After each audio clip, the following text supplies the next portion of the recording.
Hello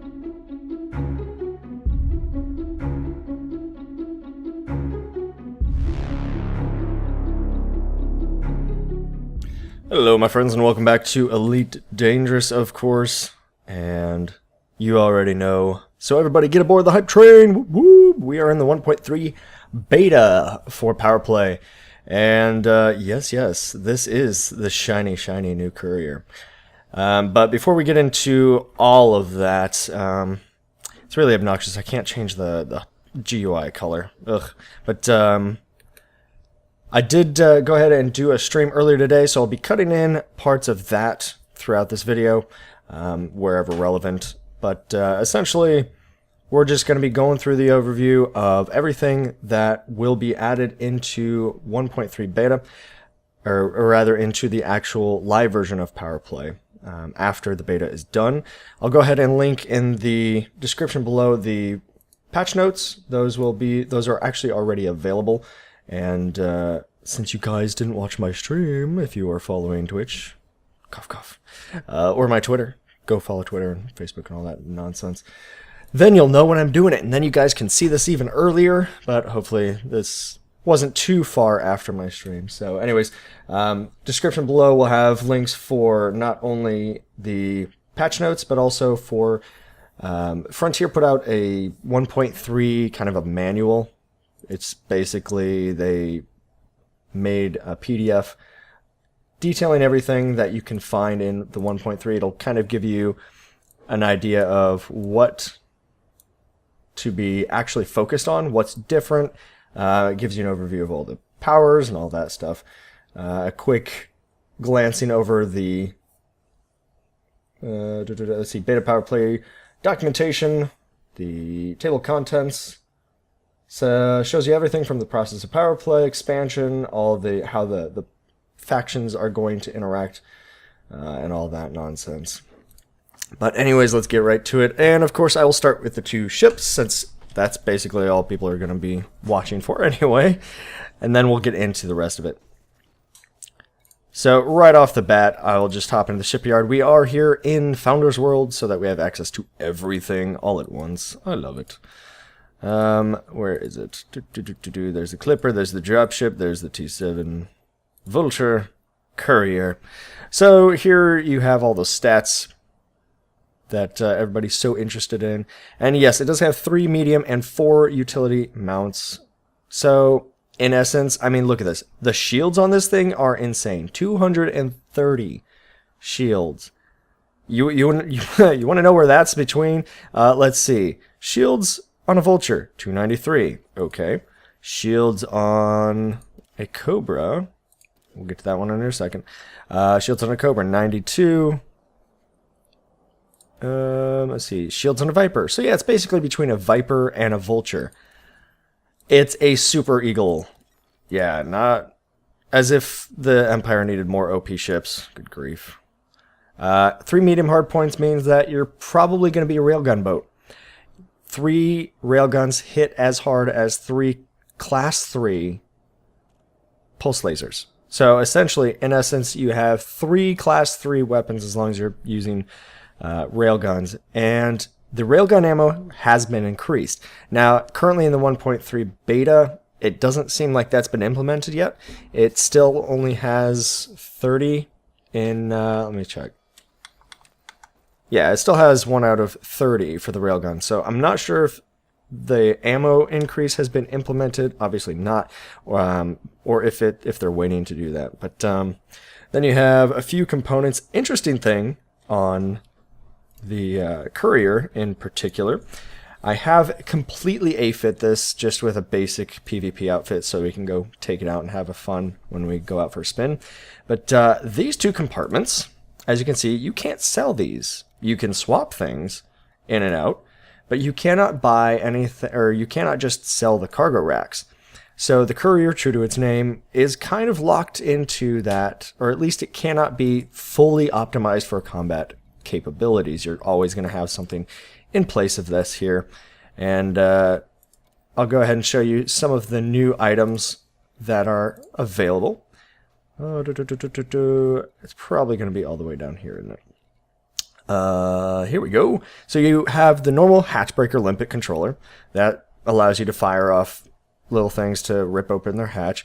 But you also have the collector limpet controller now, and this will actually allow you to pick up canisters and asteroid chunks.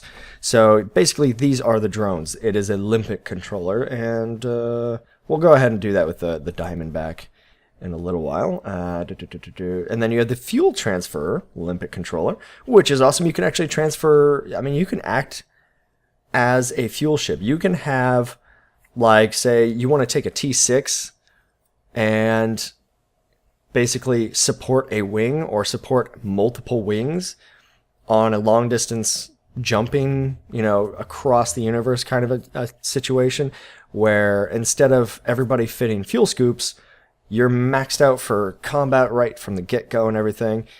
And whenever somebody runs out of fuel, you simply use this, transfer some fuel over, and you guys are all good to go.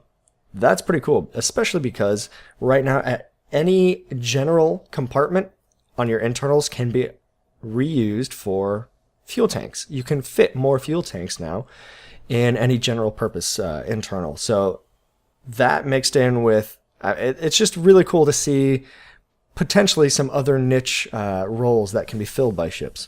And then you have the Prospector, which will actually allow you to use drones to prospect an asteroid to see what it's made up of. And it's not just, let's look at this asteroid and shoot it a little bit to see what's in it, or look at it in our contact panel. So that'll give you a lot more tools to work with as a miner, which actually has been buffed itself, not only through drones, but we'll get to that in a little while. Let's see, anything else? No, I think that's about it. You do have the fuel tanks that you can add. See a fuel tank right there. Bam. So honestly, with something like this, it seems, yep, the only thing you can really trade it out for is other cargo racks. Cool. I like that. I like that it's limited that way.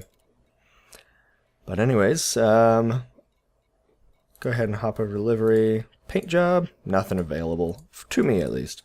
And I'm sure they will be coming up with that stuff shortly. Go ahead and give you a look around, not only the cockpit, but around the ship itself. So, it's basically a mini clipper. And that's why I'm kind of annoyed, because the Federation was given the dropship. I mean, look at that. It kind of reminds me of a runabout. From Star Trek with the nacelles. It's just very, very, it evokes that memory. But I'm extremely annoyed because the Federation was given a dropship, which right now is pretty crap. It's honestly not worth the money, not worth the time. It cannot compete in the meta, and it cannot compete PvP, period. And so the Federation has that as their one locked ship. Meanwhile, the Empire has been given not one, but two very OP ships, especially in their classes. The Clipper is the most powerful ship, essentially, PvP-wise, because it dictates whether it wants to stick around, because it can outrun everything except a Cobra, which can't do much about telling it to stay around. It, for some reason, has a stupidly high mass, so it's a ram boat that can just take out pythons and everybody else under the sun. And it does, I mean, everybody's justification is, well, it costs a lot. And you know what, at some point, that doesn't matter once you get rich enough. Two, cost is not a balancing mechanic. You cannot use cost to balance a ship. That's just bull. But it's a decent trader. It's good at combat. Like, it's ridiculous. So, I anticipate the same with this, because this is now one of the fastest ships. It's probably faster than a Cobra. This and the Diamondback are both very, very fast, like above 420. 420. Above 420 on max boost, especially if you speed fit these things. Although I think the Diamondback will be a little faster thanks to the cargo racks kind of slowing this thing down. You can't sell them off or anything, but not by too much. As you can see also here, immediately on your menus, we do finally have a progress bar.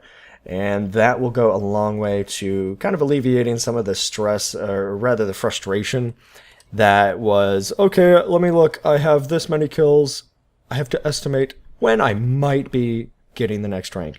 And not only that, but when I got my master rank, I didn't even notice until I just happened to look over and say, oh, okay, I'm a master now. That has been changed as soon as you level up. The notification, I think, will pop up in your info. I'm going to be doing my best to maybe go... might go exploring with the new shiny new Diamondback and see if I can level up my Explorer rank just for seeing if I can show you guys a level up process. Let me go ahead and look around. There was an issue, a bug with the Olympic controllers that I ran into earlier, and that was it did not give you ammo and it wouldn't let you reload unless you went to the munitions. You had to go to the munitions to reload at all. Reload all wouldn't do it. And it still wouldn't allow me to reload the collector. So unfortunately, things are a little bit buggy still.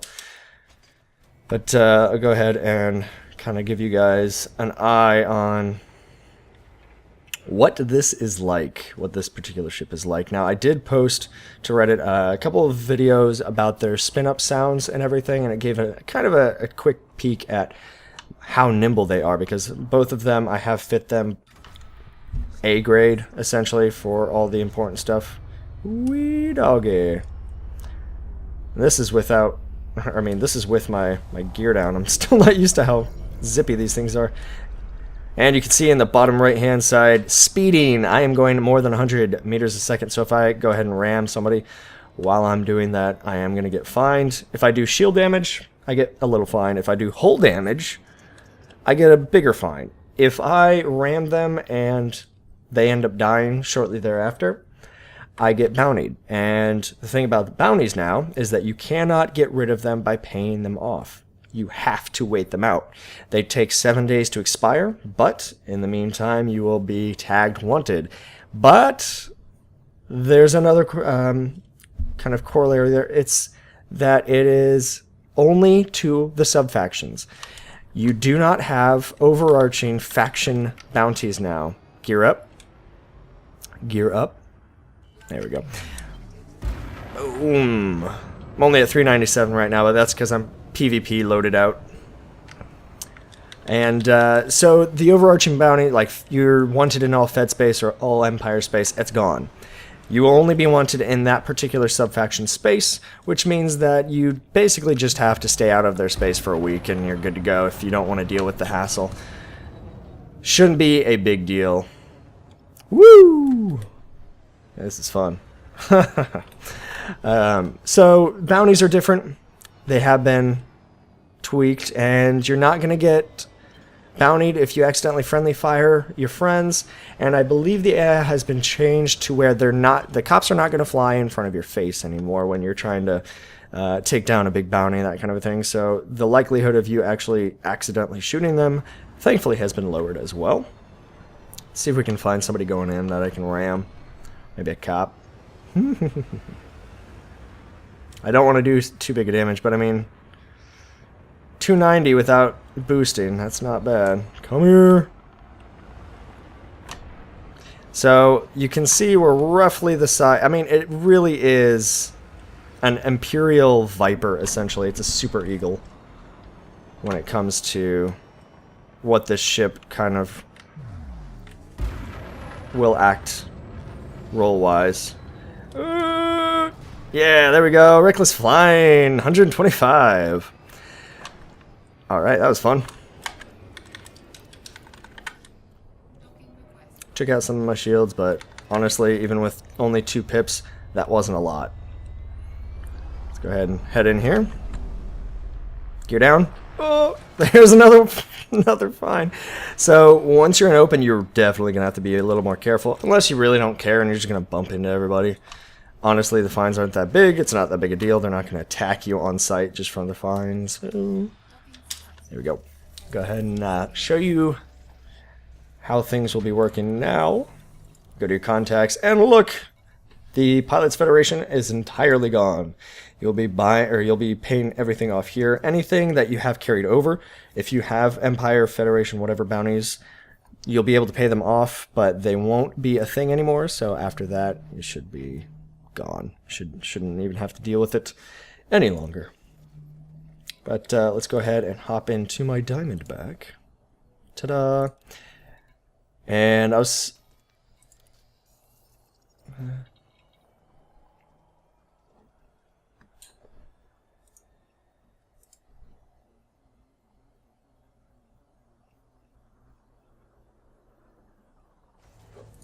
There we go.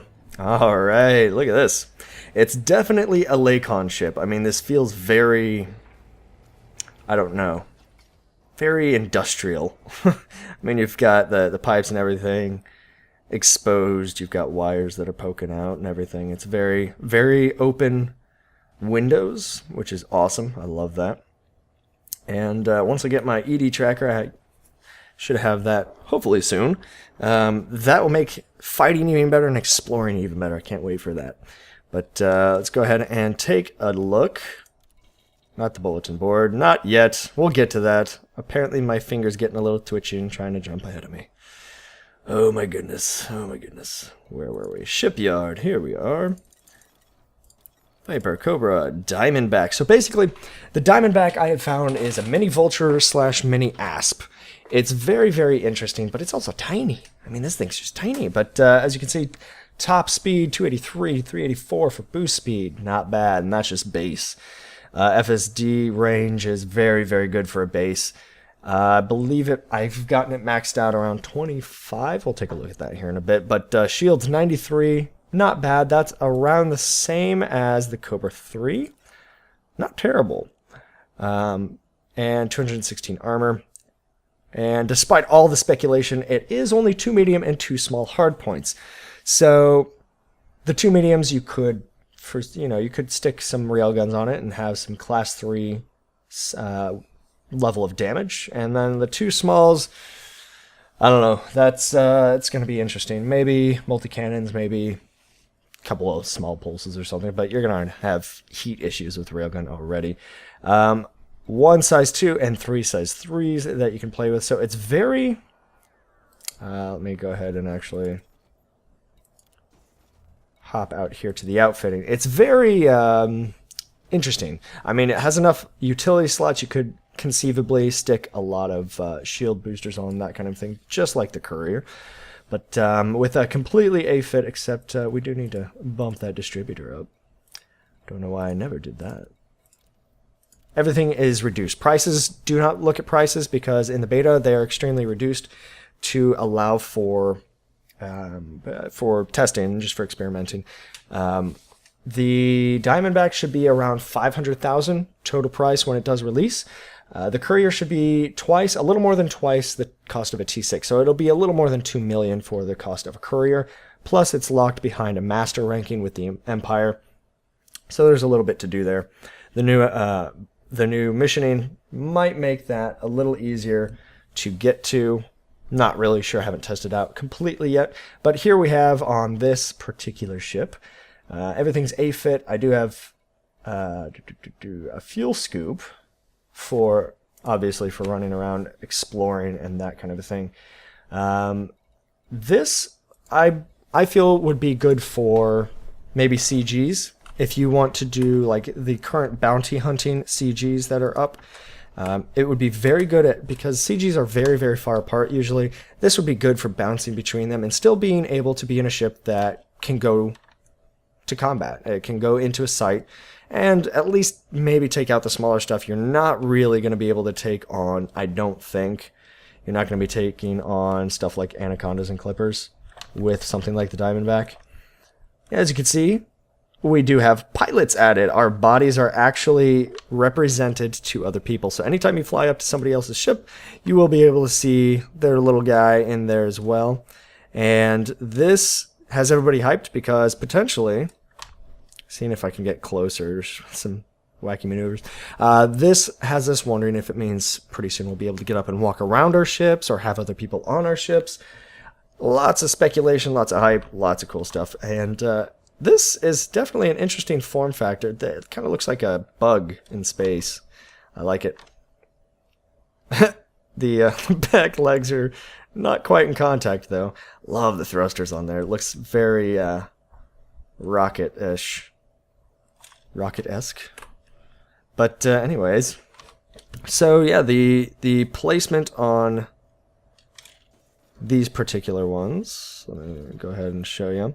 They're on the front, so I have 2 railguns slapped on the front and then 2 pulse lasers that I'm actually going to turn into gimbaled. Because why not? They're level 1s anyway, or they're class 1s anyways. So everything's pretty close together as far as placement goes. The placement for weapons on the courier are a little bit more spread out, just like the clipper. They're on the nacelles, and then there's one underneath. So it's basically got a dick gun like the FDL. So pretty soon we will go ahead and test these both in combat, but for now, just wanted to give you guys a quick look, since that is what everybody's going to be focused on. Next, though, we will be taking a look at, let me see, I want to get the shield booster and then a heat sink, since it is railgun fit. All the way down. Now, there are faction-locked modules. I don't have access to any because I haven't pledged and worked my way through any of them. I might experiment with that. The nice thing, though, is if you do pledge... There we go. If you do go ahead and pledge to a power, but then you decide to defect, they're going to spawn NPCs that come out and attack you. I love that part of it. But anyways, speaking of which, look right over here to the galactic powers. I'm going to take a look here. And you see there's a piece missing here. Galnet's coming soon. Apparently that's going to be universe-wide Galnet access, which is awesome. You don't have to park yourself in a station just to see all the news updates. I haven't pledged to anyone, so I don't have my own unique benefits or rating yet. I want to go ahead and show you guys. Currently, the Empire pretty much outstrips everybody else, which is highly obnoxious. This game is heavily weighted for Empire players, and that's why I'm not surprised that there's a majority of players that decide to align themselves to the Empire. Anyways, Federation, Zachary Hudson and Felicia Winters. Huh, you'll notice, that's not the president we remember. Nope. Turns out, in beta right now, the acting president and vice president are missing. There was a Galnet entry that showed apparently they had made a detour and disappeared. So, Alicia Winters, stepped in and is now acting president of the Federation. This is very, very interesting RP-wise, but also is very surprising because we were kind of expecting to see him as a power and to have Halsey as somebody that would be potentially a strong backing. Now we have Zachary Hudson and Felicia Winters for the Federation. So as you can see here in the ethos, this is going to be basically what they're focused on when you go under them as a power. He is full combat. You're going to be able to basically bounty hunt to your heart's content under Hudson. Let me see. Essentially, he wants, suns out, guns out for the Federation. And I don't know, that's kind of up my alley. Zachary Hudson allows you, as you basically acquire 10 power commodity every half hour. So the longer you're with a particular power, the more of that commodity that you are accruing. And this allows you, as you rank up and everything, you will get more of that. And it also means that you get more benefits as far as bounties are going to become even more profitable underneath Zachary Hudson. As you get even further, he's going to unlock a Pacifier Frag Cannon, which is a faction-locked frag cannon for those people who decide to go with Zachary Hudson for long enough to get a rating 3. And then you basically, it kind of plateaus. Maybe you get a 100% increase at the bottom here. But should you defect, you will carry half of your merits, and depending on your rating, will be targeted by members of that power for a period of time. All tokens and bonds will be invalidated. Should you choose to leave after pledging, you will lose your rating and be unable to join another power for 0.5 days. So this does give you a little bit, like, you can join all of them for a couple days just to get a feel for, okay, this is working out for my play style, or this particular part isn't working out for my play style, and then switch. It does give you that cooldown, but it at least isn't going to give you a hard penalization for leaving. As you can see here, there's 10 systems that are ready to be flipped. This is basically, you spend CC and you work to, let's see, CC to spend this turn. I have 789.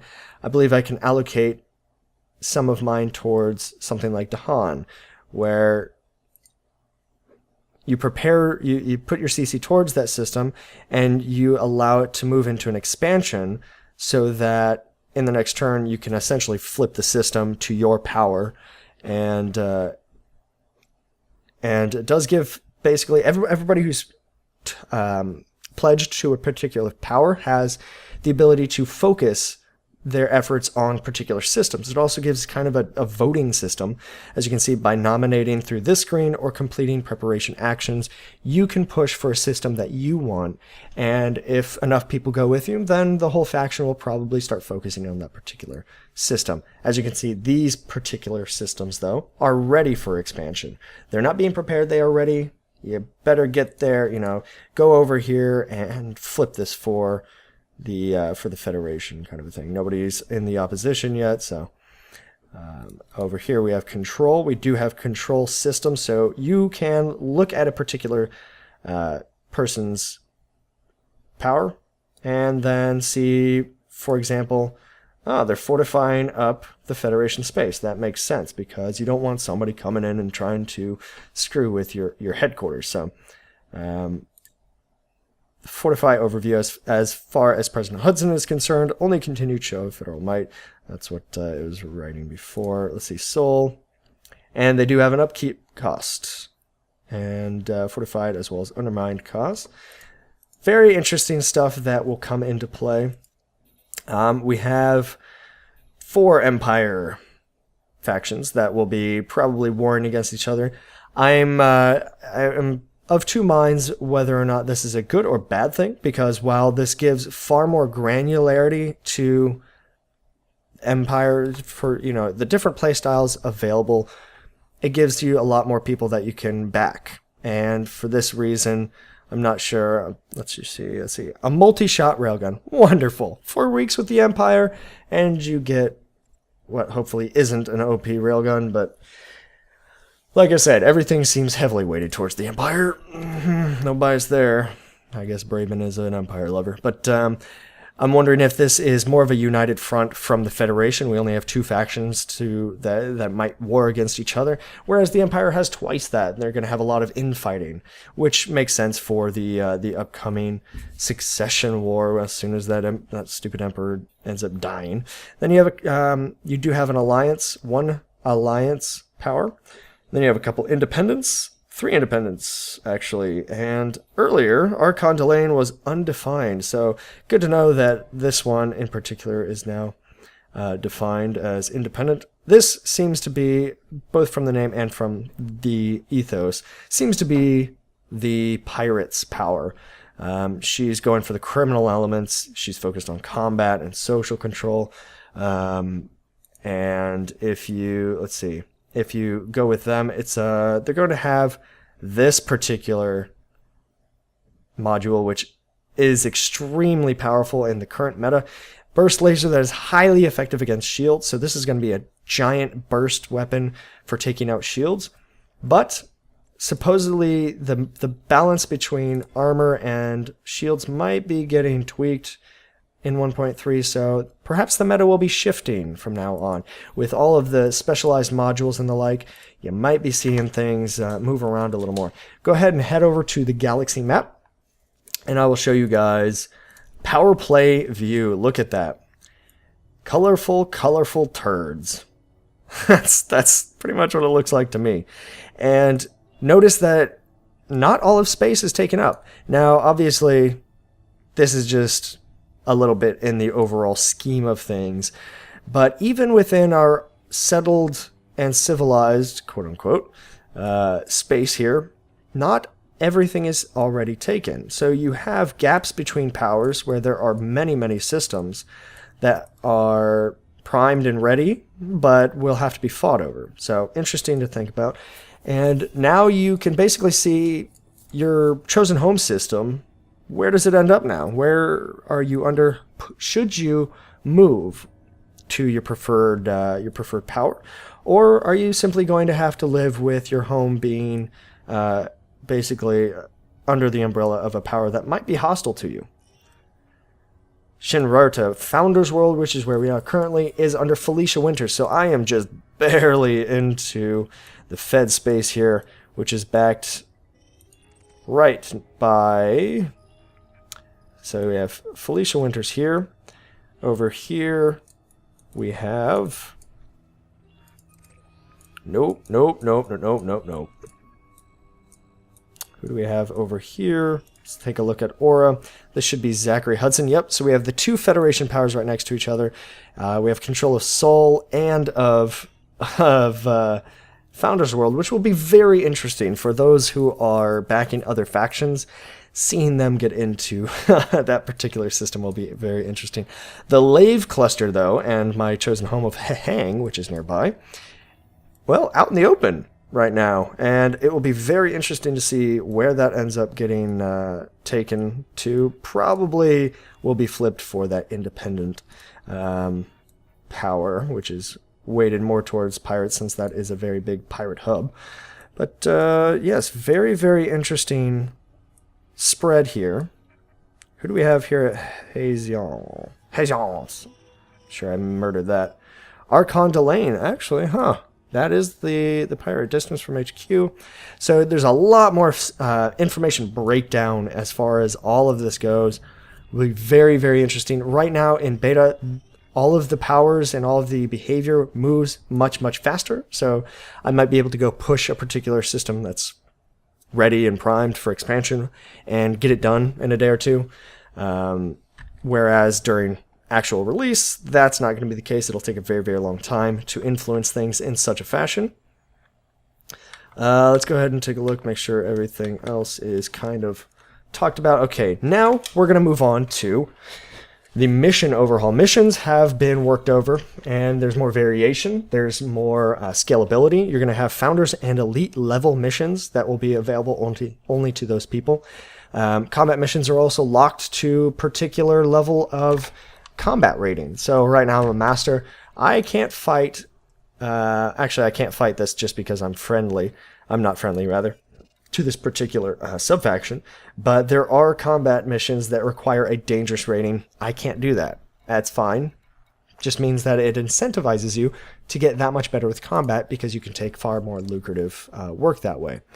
I only need to be harmless, and I don't even have to be friendly with these people to take this job for 89,000. I have seen almost a 300,000 credit hit for one of these missions. 174 is about the range that it used to be before things were buggy on them. Hopefully that's not the case anymore. But one of the awesome things that you'll notice here is that you can actually find your targets in Super Cruise. You don't have to go to USSs anymore. That is awesome because it turns a bounty hunt into an actual bounty hunt. You have to successfully find and then successfully interdict your target and then kill them, obviously. But it gives that whole new dynamic to bounty hunting, and honestly, it increases the immersion because you're not just mindlessly jumping from USS to USS looking for your target or looking for somebody to tell you what system your target's in, that kind of thing. It does give far more information on the breakdown of what is going to be happening when you do this. Effect on reputation is very high when you do this. Effect on influence, though, it's going to be pretty low. And then you have the usual other information with your target. Also, they have added mining missions. So as a miner, not only is it easier to mine, it's going to be more lucrative to do so with the drones, the limpets that you can have collect all of your ore parts for. But you can actually take missions specifically looking for perhaps something that wouldn't otherwise be profitable, but that makes it profitable because you are here in particular. Now, you do have to have ranks for this as well. So I'm not a broker. I am simply a merchant. which means that in order to even be a decent miner, you're also going to have to be a decent trader. It kind of goes hand in hand, I suppose. But this one's obviously looking for palladium, so you're going to have to go out and survey a lot of different rocks probably in order to do that. Let's see, effect on reputation and influence, but it pays out very, very well. So mining is lucrative. It's not just going to be something that people just do, whatever. Obviously, it's probably going to be somebody with more of a Care Bear mindset in the first place that doesn't mine the more passive professions in the world, or in the galaxy rather. But, you know, it is what it is. Obviously, this is all pretty much the same. You're going to be looking for items to pick up, but you can do those pickup missions with drones now, so that'll be so much easier. What else? Let's see. You're going to have branching missions, so you have inbox integration for those branching missions. They're going to scale based on your rank, so the higher rank you are, say for combat, like I've shown you, you're going to have to get better. Let's see, reputation with mission giver will also affect the scaling. And the AI will, the difficulty of that AI is going to be determined by whatever mission you take. So when you have a target that's spawned by that particular mission, well, if it's say if it's an assassination mission, you're probably going to have a hard time compared to something that's just go find a couple pirates out, you know, wherever and kill them. Pretty awesome. I love the fact that they've really kind of started getting a laser focus on each aspect. Missions are something that have really needed to revamp, and this is going to be it's going to go a long way to making this worthwhile. And I realize I'm talking without anything interesting being on the screen. I do apologize. I'm going to try to cut some stuff in. Let's see, more mission variants, founders and elite ranked missions. Bounties can't be paid off. Been over that. Been over all that bounty stuff. So yeah, one thing I will mention, I forgot to talk about. Something that's extremely controversial, something that is, in my opinion, unneeded, unnecessary, and pretty stupid, is the fact that if you trade any of your internals, any of your modules, anything at all, now have a 10% immediate depreciation. That means basically experimenting with your build, you can't do that anymore. Sorry. It's not going to be possible unless you have millions and millions and millions of credits to just throw away every time you swap out internals. You want to switch from trading to combat? Well, good luck. Hope you have a bunch of money and you don't mind eating that cost of switching modules. The reason I say it's unnecessary is because that is a credit sink, and I understand why they're trying to put a credit sink in, because, for example, the repair and reload costs, those took a giant nerf, and now they're basically, who cares? But when it comes to a universe that has no discernible inflation or deflation, it does not have a market that can be affected by the players, there's no need for that credit sink, quite honestly.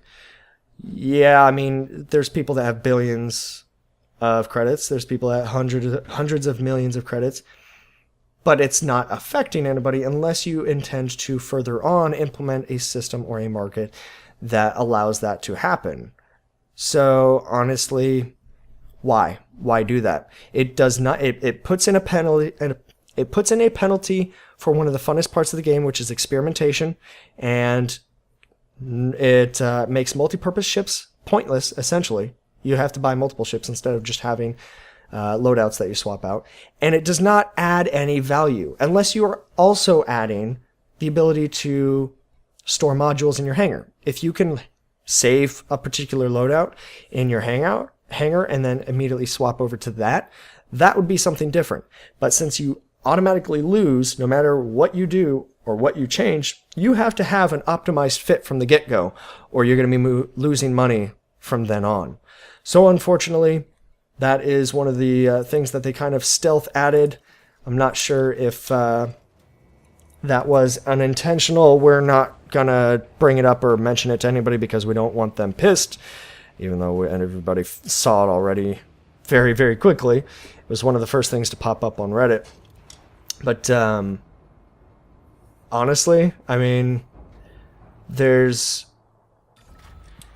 there's loose logic to it, but nothing better than that. I'm sorry, it's I worry about Frontier sometimes. They seem very bipolar, and a lot of the decisions they make.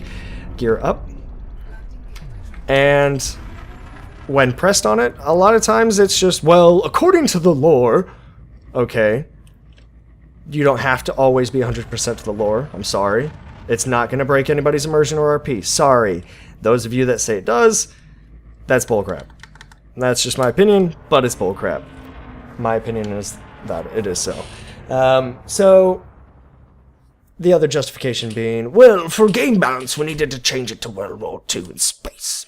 And there we go. Okay, fine. Apparently they heard me and got pissed off. But for a lot of these things, there's going to be a whole rant video I'm going to do based on all the fixes and tweaks and balances that need to be brought in.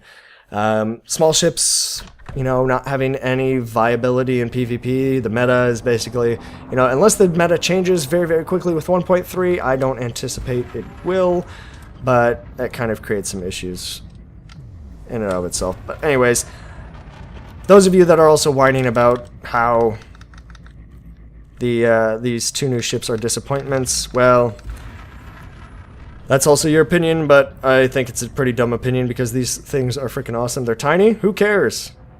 They don't have giant hard points, who cares?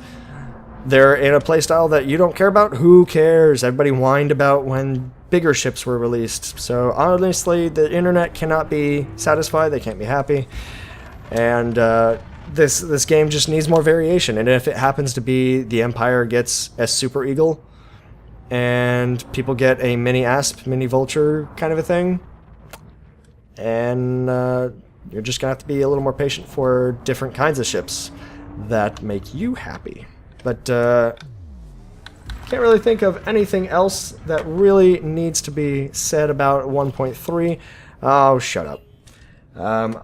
If so, I'll just kind of add it back in. Oh, I should show you.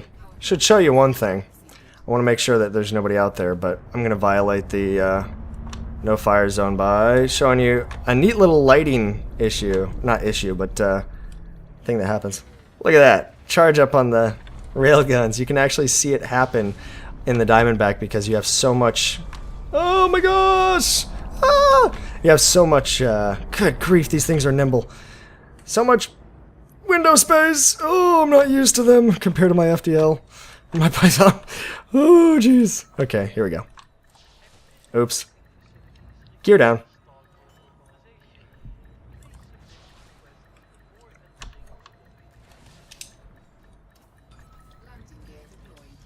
There we go. Good grief. So, there you have it, ladies and gentlemen. I hope you greatly enjoyed this overview of 1.3 beta and what will be coming in Powerplay. Don't forget to like and subscribe. There's going to be plenty more of this kind of content rolling through. And, oh my goodness, I just cannot wait to really start influencing the background simulation and really seeing how all of this kind of stuff works out in open play, because when you're in a different faction, you can shoot other people in the other factions without penalty, as long as in your own space, obviously. And so going into other people's areas and kind of screwing with them will have even more meaning and weight, RP-wise at least. I'm sure there's still going to be people that whine that we're killing them with no reason. But anyways, stay tuned, and I'll see you guys flying dangerously in the next one. Cheers. You've got some blood on you.